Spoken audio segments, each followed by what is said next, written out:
It is 6:05 p.m. The Herald of Free Enterprise is pulling out of Zeebrugge Harbor with 459 people on board. The bow doors are still open. Nobody on the bridge knows it. In 4 minutes, the North Sea will be inside the car deck and the ship will roll over in 90 seconds. Every ship on this list was called safe, modern, state-of-the-art. Some were the biggest, fastest, most advanced vessels of their time. They all had one flaw built into them from day one, and in every case, someone on board or in the boardroom knew it before the water did. You know how this one ends, you don't know why. In 1911, inside the Harland and Wolff shipyard in Belfast, the blueprint for the world's most famous ocean liner contained a calculated compromise.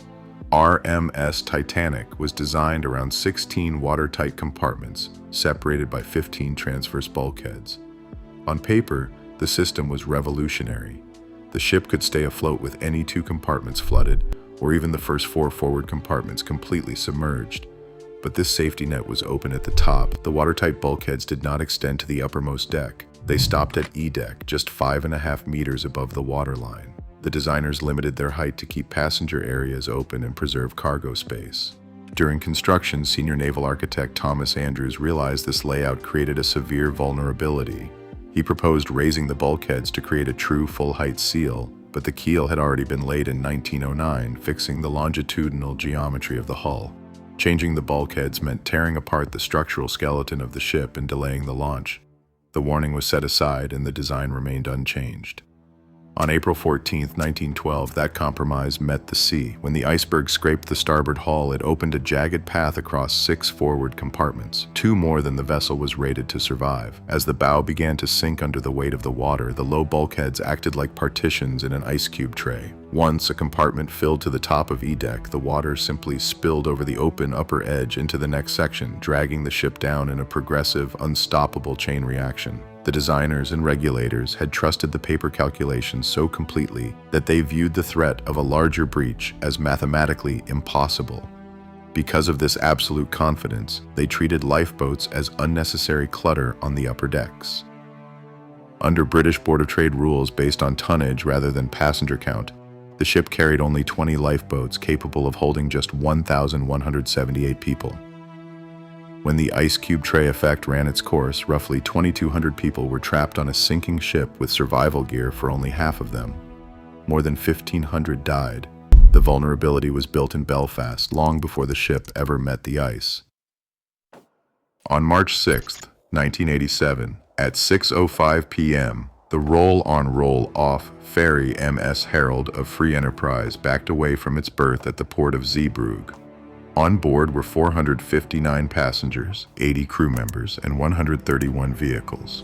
It was a routine evening run to Dover. But as the vessel accelerated into the North Sea, the bow doors, the massive steel barriers sealing the car deck, remained wide open. The man responsible for closing them, Assistant Boatswain Mark Stanley, was asleep in his cabin. He had gone to rest after his shift, and nobody woke him before departure. On the bridge, the captain had no way of knowing. The ship had no indicator light, no alarm, and no direct line of sight to confirm the doors were shut. There was simply no indicator light. This blind spot was the result of a deliberate corporate choice.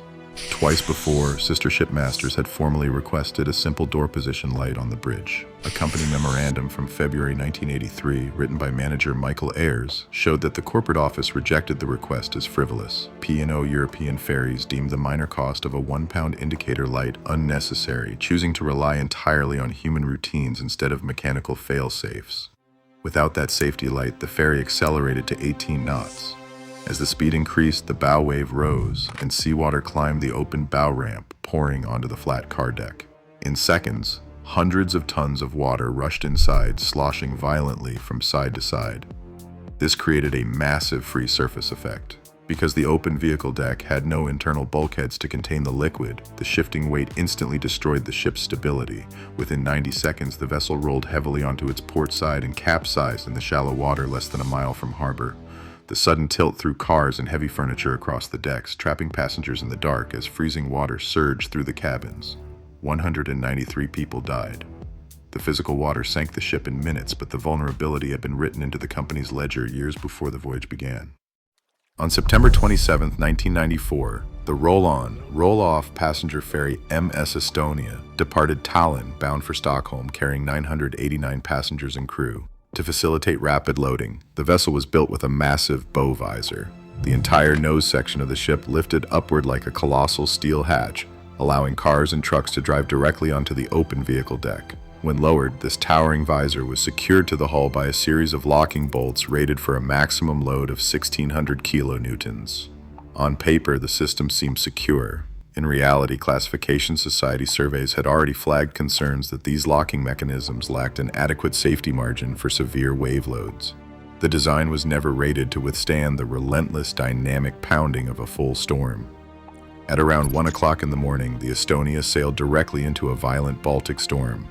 Wind gusts exceeded 30 knots and waves reached heights of 4 meters, slamming directly into the ship's bow. With each wave impact, millions of pounds of water pushed upward against the overhanging visor. The dynamic pressure quickly escalated past the engineering limits of the steel. The lock bolts sheared under the strain. The multi-ton visor tore completely free from the hull, falling forward into the sea and dragging the internal vehicle ramp open behind it.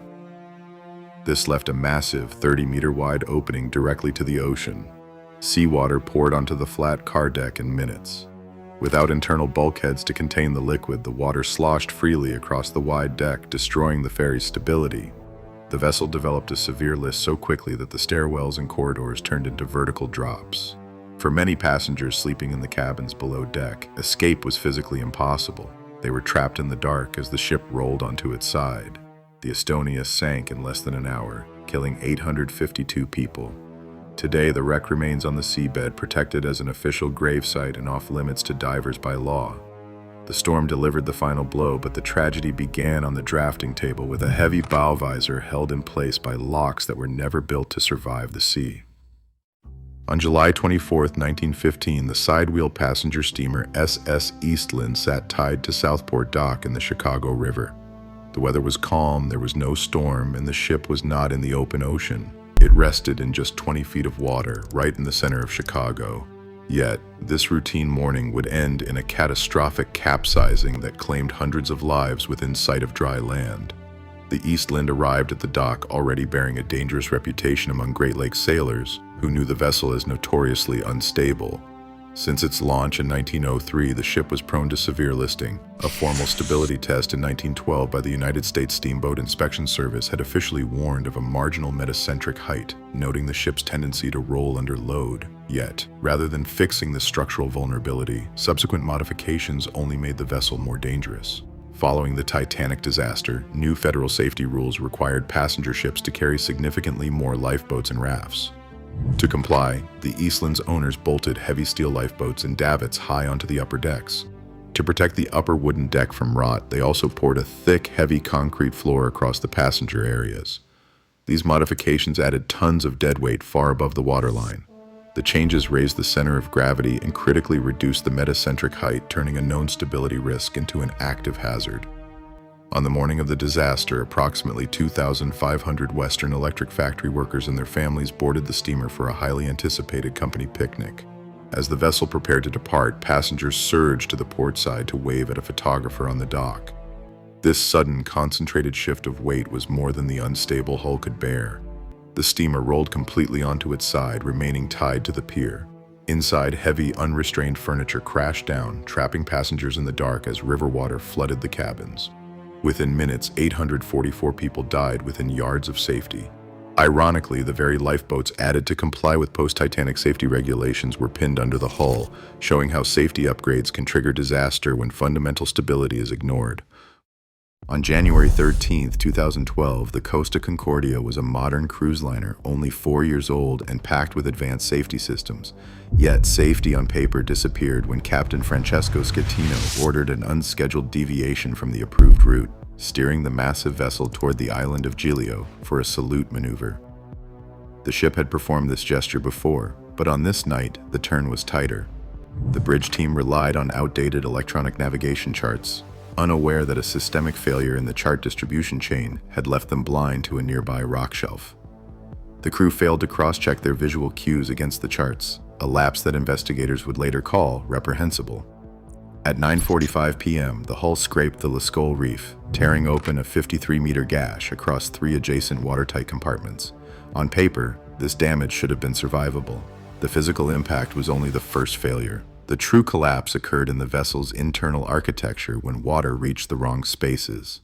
The generators powering the bilge pumps and watertight doors were situated inside the very engine room compartments that were flooding. Within minutes, rising seawater drowned the main power supply. The containment system lost electricity when it was needed most, triggering a total blackout.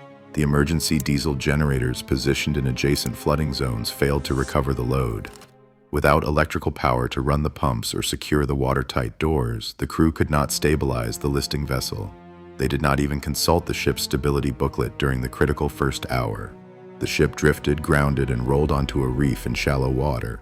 32 people died during a delayed and chaotic evacuation of a ship that theoretically should have survived the impact. The steel held up. The fragile dependency chain of its electrical systems collapsed. Long before the rock tore the hull, engineers had placed the ship's survival systems in the exact location most vulnerable to flooding. On the night of December 20th, 1987, the Philippine passenger ferry MV Dona Paz steamed through the Tabla Strait toward Manila. Official port clearance records listed exactly 1,493 passengers and 60 crew members on board. The vessel, owned by Sulpicio Lines, was legally licensed to carry a maximum of 1,518 passengers. On paper, the voyage was perfectly compliant, operating well within safe engineering limits, but the paper manifest was a fiction. For years, operators and port authorities had tolerated a lucrative, silent compromise. Tickets were routinely sold off the books, directly to passengers boarding the ship without their names ever entering an official log. When the Dona Paz departed Tacloban, families packed the corridors, slept on cot-lined decks, and crowded into every available corner of the superstructure. The true passenger load was not 1,500, it was more than 4,000. This systemic evasion of safety limits ensured that if an emergency occurred, the vessel's safety systems would be mathematically overwhelmed. There were only enough lifeboats and life jackets to satisfy the official manifest. For the thousands of unrecorded souls on board, survival gear did not exist. At approximately 10 p.m., the overloaded ferry collided head-on with the motor tanker MT Vector, which was carrying over 8,000 barrels of petroleum products. The impact ruptured the tanker's hull, instantly igniting the cargo. A torrent of burning fuel poured across the water, surrounding both vessels in a sea of fire. On board the Dona Paz, the flames swept through the passenger spaces within minutes, trapping thousands in the dark.